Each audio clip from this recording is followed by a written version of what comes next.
Let's try to get some questions in, Naomi. So I think Mark and Cormac, we'll go to Mark first, and we'll try to sort of, because we've got lots on a variety of different topics.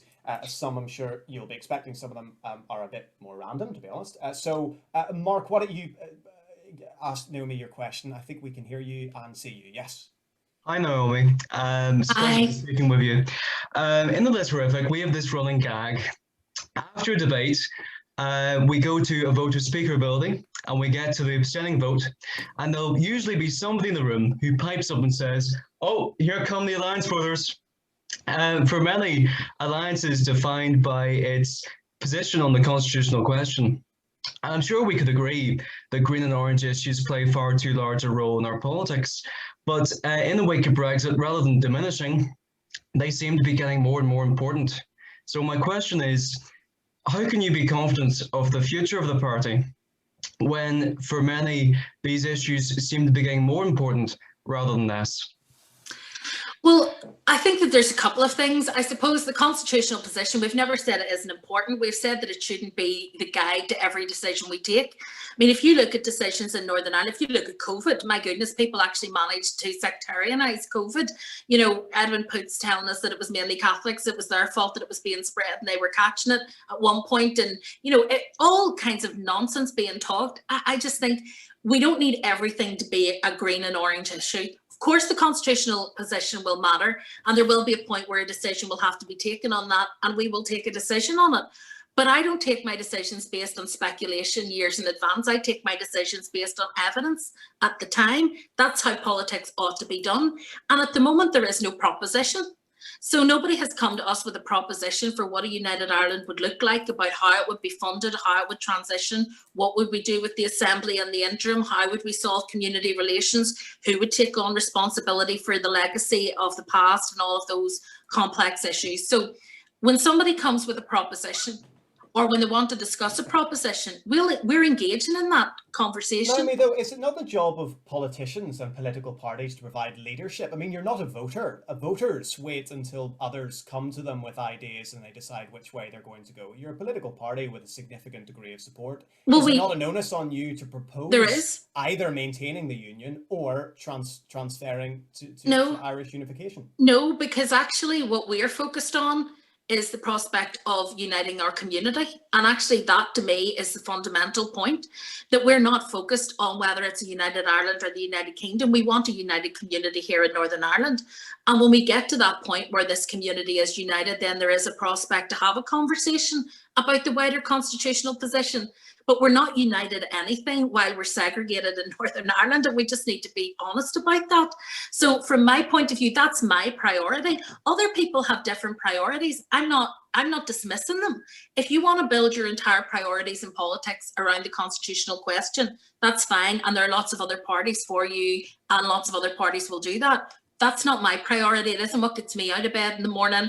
It isn't what motivates my colleagues. What motivates us is trying to build a united community, trying to build a shared society, one that is fair and equitable and treats people with respect and dignity. Now, I think there's a lot of work still to do in that. When that work is done, then Alliance will have finished its job. Okay, let's get a question from Cormac on something similar. Cormac, I think if you switch on your camera. There's Cormac. Yeah, Cormac, we can see you. Okay. Pose your question, Cormac. Hello, Naomi. Hi. Thanks for speaking with us this evening. So, as you will know, of course, in 2017, the European Council confirmed that in the event of a successful border poll and the reunification of Ireland, the North will automatically re-enter the EU in line with the rest of Ireland. And of course, as everyone will know, Alliance is a very, very pro-EU party. So my question to you is then, surely it makes sense for Alliance to support a border poll and Irish unity, if not because of the constitutional issue itself, but as a means, probably the most direct and effective means for us to regain our EU membership, particularly considering that there is clearly no appetite in Britain for performing a U-turn on Brexit. So I guess my question is, is this a case of the Alliance Party's ostensible neutrality and partition trumping your EU credentials? So yeah, basically does not make sense for Alliance to support Irish unity as a means to re-enter the EU. Thank you.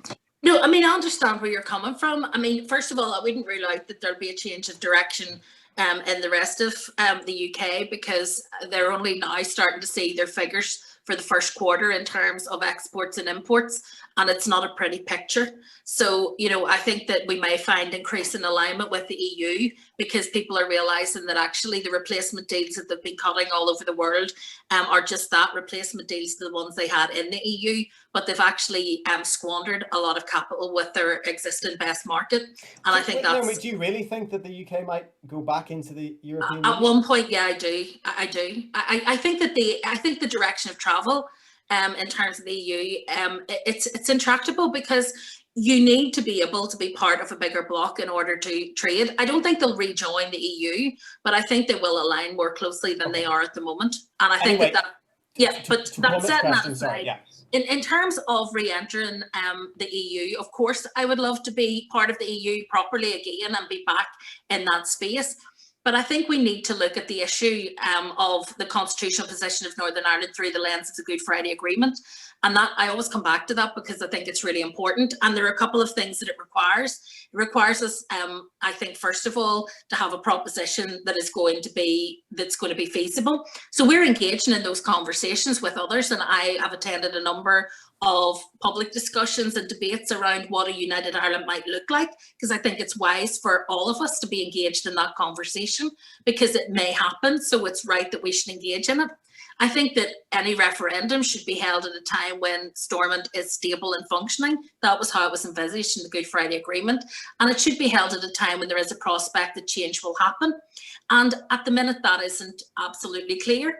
So I think there's a judgment to be made as to when you have the referendum. And I mean, I've been talking to other colleagues about this as well. I'm not opposed to there being a referendum, but I do think that rushing to a referendum when you don't have a plan, we saw what happened with Brexit. Having a referendum without any concept of what would lie at the other side of it was a disaster. No, I mean, the I policy would be that you just very opposed to a referendum taken in a position where it was in a vacuum with no structure and no plan as to how we were going to move forward. Naomi, that policy, though, is that not very similar, I mean, to what the SDLP would say on this question? And they're a nationalist party and they're advocating for Irish unification. You could do the same thing on the basis that you're after EU membership again, just because you don't want. But we're not advocating. Okay. But we're not advocating for it. That's the point. We're not advocating for Irish unity. We're advocating for a united Northern Ireland.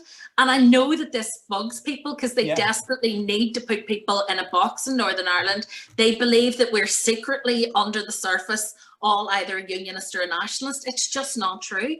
There are a growing number of people who don't see the world through that lens, who will have a position when the vote comes, and who will take a position when the vote comes. But they're not interested in having that debate ad infinitum right at this point in time, when there are other things that are more important. And I want to move on now. That's a valid political position to take. I want to move on to some of those other things, but in fact, we did get a lot of questions on this, so I'll put a final one to you, and then then we'll move on, because I want to move on to something very important. But one of the points that was put to us was, in the world of social justice issues, a lot of people, and I'm sure some Alliance representatives, say stuff like, if you're not against perceived injustice, then you're complicit in its continuation.